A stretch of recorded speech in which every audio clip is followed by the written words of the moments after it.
থেকে তেতুলিয়া, রূপসা থেকে পাথুরিয়া, তামাবিল থেকে বাংলা পাঠ পর্যন্ত প্রতিটি ঘরে ঘরে ইসলামী ছাত্র শিবিরের জনশক্তি তৈরি হয়েছে।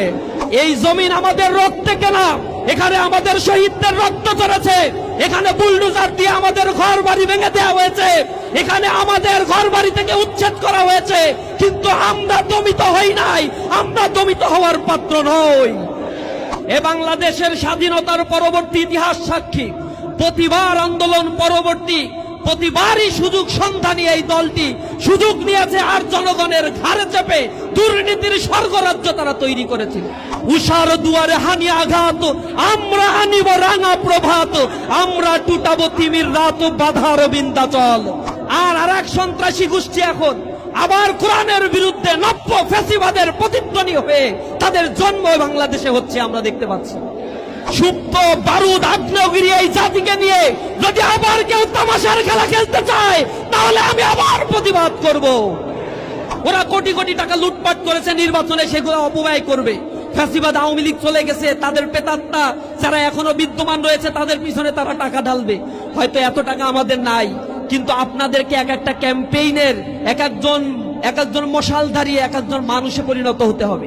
প্রতিটা ঘরে ঘরে মানুষের কাছে গিয়ে ইসলামের বাণী, কোরআনের কথাগুলো পৌঁছে দিতে হবে।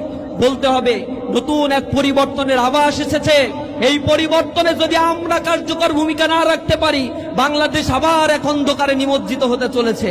আপনারা দেখেছেন নোয়াখালীতে গতকাল এবং তার আগের দিন আমাদের দুইটি প্রোগ্রাম হয়েছে। একটা প্রোগ্রাম ছিল যুবকদের নিয়ে, যারা 40 দিন তাকবীরে উলার সাথে জামাতে ছাত্র যুবকরা নামাজ পড়েছে, তাদেরকে নিয়ে ইসলামী ছাত্র শিবির প্রোগ্রামের আয়োজন করেছে, তাদেরকে রিওয়ার্ড দেওয়ার জন্য। তাদের এটা মনে ধরে নাই, তারা সেখানে আক্রমণ করেছে। আমাদের ভাইরা আহত হয়েছে, আমরা প্রতিবাদ করি নাই, তাদের গায়ে হাত দেই নাই, আমরা সহনশীলতায় বিশ্বাসী। সন্ত্রাসী কর্মকাণ্ডের মাধ্যমে মানুষের মন জয় করা যায় না। পরের দিন আমরা আবার দারসুল কোরআনের আয়োজন করেছিলাম। সেই মসজিদে যুবদল, বিএমপি এবং ছাত্রদল যৌথভাবে সেখানে আক্রমণ করে আমাদের কয়েকশো ভাইকে সেখানে আহত করেছে তারা। কোরআনের আন্দোলন আমরা করি, কোরআন শিক্ষার কাজ মসজিদের জন্য, কোন রাজনৈতিক দেউলিয়াত্মপনা সংগঠনের জন্য মসজিদ নয়। এই মসজিদগুলোতে যখন এর আগে আমরা দারসুল কোরআনের আয়োজন করতাম, যুব শ্রেণীকে কোরআন শিখাতাম, তখন ওই ফ্যাসিবাদদেরকে দেখতাম পুলিশ নিয়ে এসে আমাদেরকে গ্রেফতার করতে।